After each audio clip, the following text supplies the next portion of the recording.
Ah, cartoons. Classic pastime. Now, we recently produced a video talking about how difficult it was to sort and grade TV streaming services. And taking a closer look at the streaming landscape, we're going to focus our efforts a little more on genres and content. Was kind of funny drilling down and looking at a category like animation doesn't really make things any easier. Before we even get to the channel intro bumper, let's throw the question out there. What streaming service has the best animated show catalog?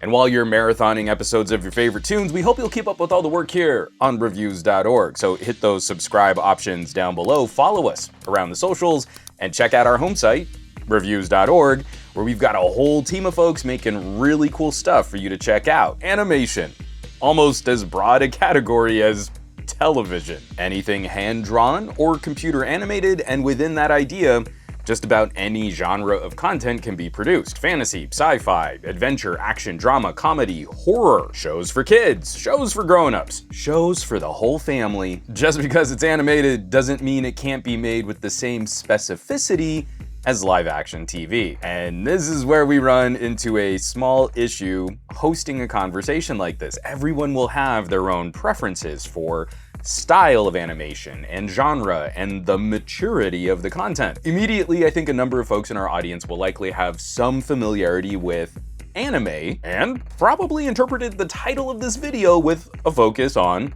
anime. So let's start there. The simplest definition: anime is a style of animation that originates from Japan, but stylistically its origins focus more on detail and cinematic camera work than Western animation of the same era. I'm grossly oversimplifying, and there are numerous distinctive styles of anime, but I think we can all conjure in our brains an idea of what an anime character might look like. The undisputed king of anime online is Crunchyroll. Started in 2006, the site originally allowed users to upload content like their own fan dubs, which of course caused problems with copyright. Later, the service moved to more traditional licensing and partnering, eventually absorbing Funimation. Funimation was known for dubbing and distributing anime for Western audiences. Then in 2020, Sony bought Crunchyroll from Warner Media Group for $1.5 billion.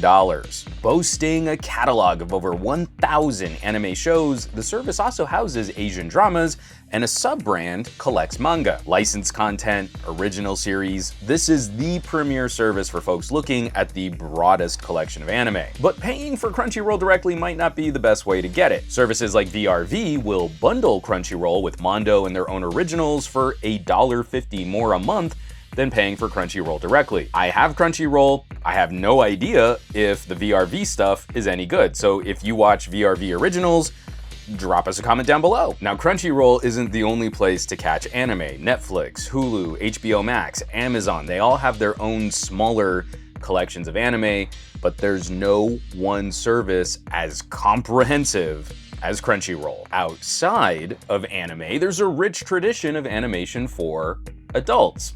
It's easy to forget that even when goofy or silly, a lot of classic animation had a focus on older audiences. The simplistic idea of cartoons are for kids has kind of never really been true. It's frustratingly difficult to search for content like animation. Netflix, for example, sorts anime shows as a separate genre, but that puts Pokemon and Yu-Gi-Oh! Right next to Resident Evil and Attack on Titan. But what if I'm looking for more shows like F is for Family? I grew up watching series like The Wonder Years, and F is for Family at once satirizes and celebrates classic family TV. It's a grown-up focused show that happens to be animated. And just as another brief tangent, it's still my biggest issue with streaming. The search and organization tools are often terrible at helping people hone in on their favorite media and then aiding them in discovering new content but I digress. If you get savvy with your search, you can find a handful of other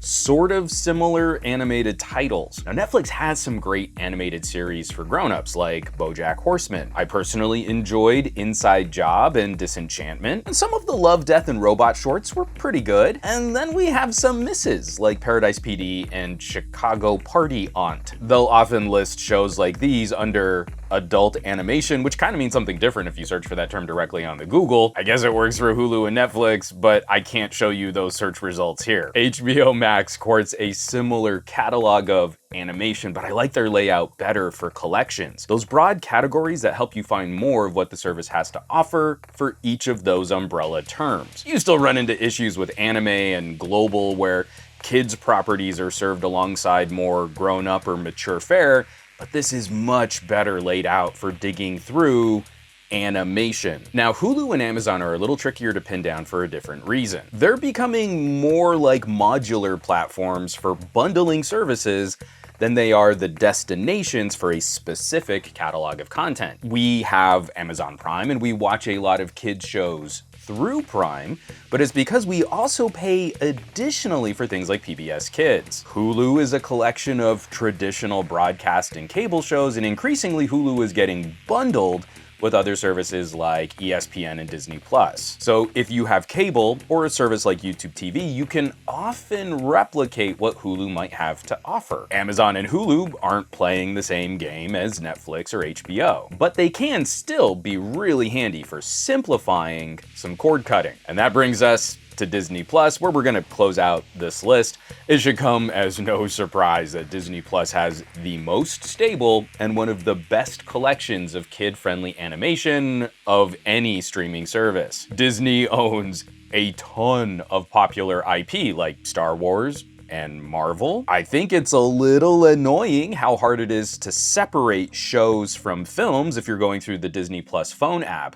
I mean, you kind of have to sort by property first and then scan their lists to find the shows. But from little kids watching the Mickey Mouse show to older kids discovering X-Men, all the way up to nerds like me watching The Bad Batch, Disney's catalog is formidable, and it's not likely to get disrupted by licensing issues because Disney kinda owns everything. Plus, it's really easy to set limits so I can give my daughter just a little more autonomy in choosing what she might want to watch. Netflix is actually in a similar position where setting up a kid's profile, we're a little less concerned about what our daughter might discover as she pokes through those kid modes and kids streaming apps. Definitely less concerned there than if we let her stream a couple of videos on YouTube. Wrapping this up, breaking it down a little, there's no one winner for animated shows, but there are good ways to collect a couple services to nail exactly what you want to watch. My personal picks, I do Crunchyroll for anime, HBO Max for grown-up animation, and Disney Plus for my daughter. Totally my personal preferences, that's kind of how I'd rank our general home viewership. But of course, we need to hear from you. What collection of streaming services would you choose for your household? And are there ad-supported platforms that you'd pick